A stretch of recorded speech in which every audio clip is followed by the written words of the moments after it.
Salut, c'est Igloo, le Mac de l'habitat, animé par Cédric Simonin. Bonjour. Co-animé, bonjour. Tout va bien, Cédric? Ça va? On va parler de crédit aujourd'hui avec notre spécialiste, Christophe Ecker. Bonjour Christophe. Bonjour Eric. À Mael Solutions Crédit, vous êtes le président de cette entreprise Oui. spécialisée dans le crédit. On a vécu une année 2019 très particulière, record.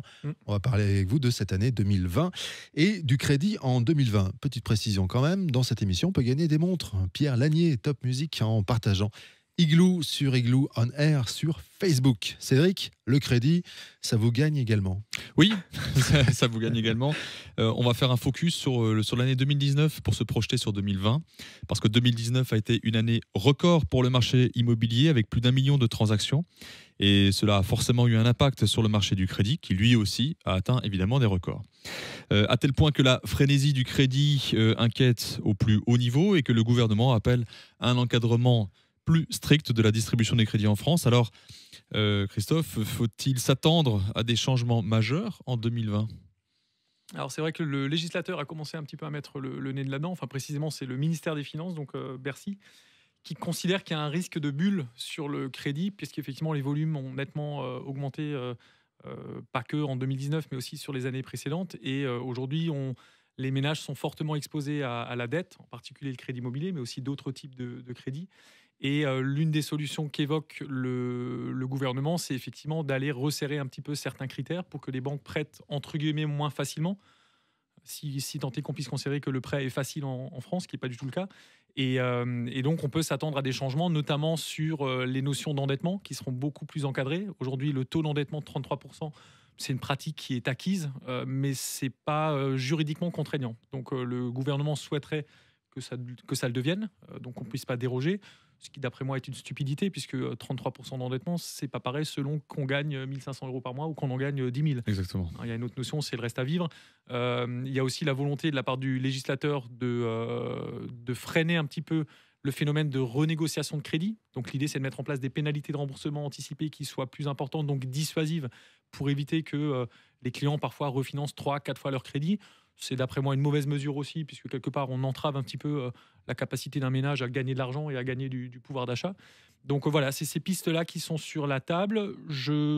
Pour l'instant, rien n'est gravé dans le marbre, mais en tout cas, les banques intègrent ça un petit peu dans leur analyse à l'heure actuelle. Et donc on risque d'avoir certains dossiers qui passaient peut-être en 2019 qui ne passeront plus en 2020.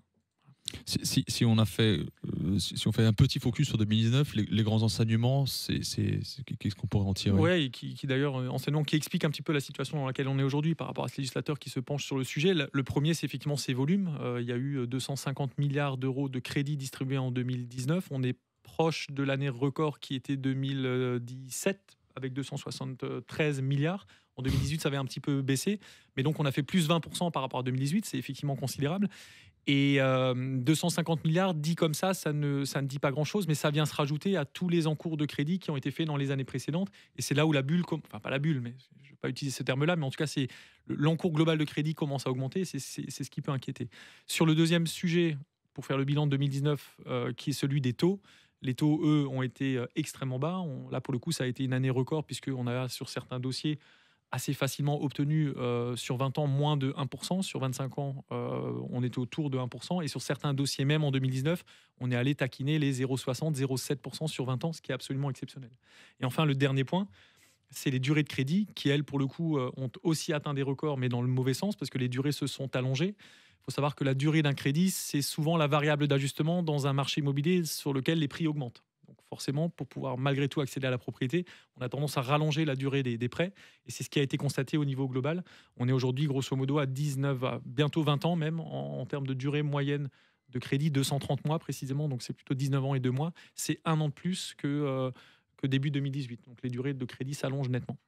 Alors, vous avez parlé de bulles, on peut quand même mettre les pieds dans le plat. Est-ce que finalement, c'est cet engouement pour les crédits qui fait craindre au gouvernement une sorte de bulle entre guillemets, est-ce qu'elle serait justifiée d'ailleurs? Mon analyse, c'est que non, parce qu'on a un système de distribution de crédit en France qui est quand même très, très encadré. On n'obtient pas facilement un crédit en France. Il y a le taux d'endettement, il y a le reste à vivre. Il y a un certain nombre de critères qui font qu'on est ou pas bankable. Il y a beaucoup de crédits qu'on refuse, même nous, à notre niveau, qu'on filtre. Donc la distribution de crédit en France est, d'après moi, saine. Ça n'a rien à voir avec les subprimes, par exemple, aux États-Unis il y a 10 ans, parce que souvent, on compare l'espèce de bulle d'aujourd'hui en France à ce qui était aux États-Unis. Je connais bien le système aux États-Unis, ça n'a strictement rien à voir, quoi. Aux États-Unis, pour faire simple, on peut emprunter sur une feuille de papier sur laquelle on déclare ses revenus. En France, c'est absolument impossible.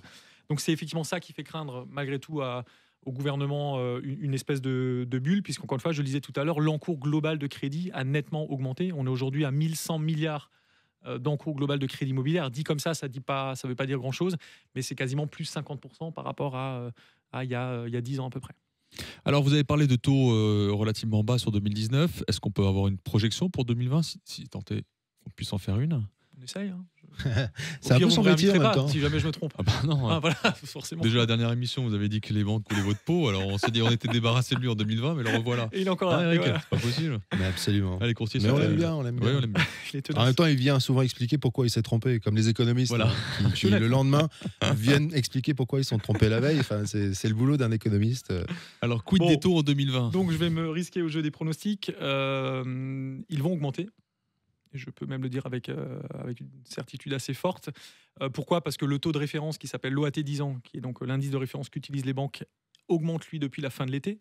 On était à des taux négatifs à la fin de l'été. On est là grosso modo proche du zéro et on voit bien sur la courbe que ça tend à augmenter. Donc l'OAT va poursuivre sur cette dynamique-là. Et donc les crédits immobiliers vont suivre. Cela étant, l'impact sur les crédits immobiliers sera mesuré. Pour prendre par exemple le taux sur 20 ans qui aujourd'hui est autour de 1%, le meilleur taux, le taux champion, je ne pense pas que d'ici la fin de l'année on ait dépassé par exemple les 2%. Donc on est quand même dans des taux qui sont excessivement intéressants. Oui, bon, par contre, ça aura quand même un impact relativement important.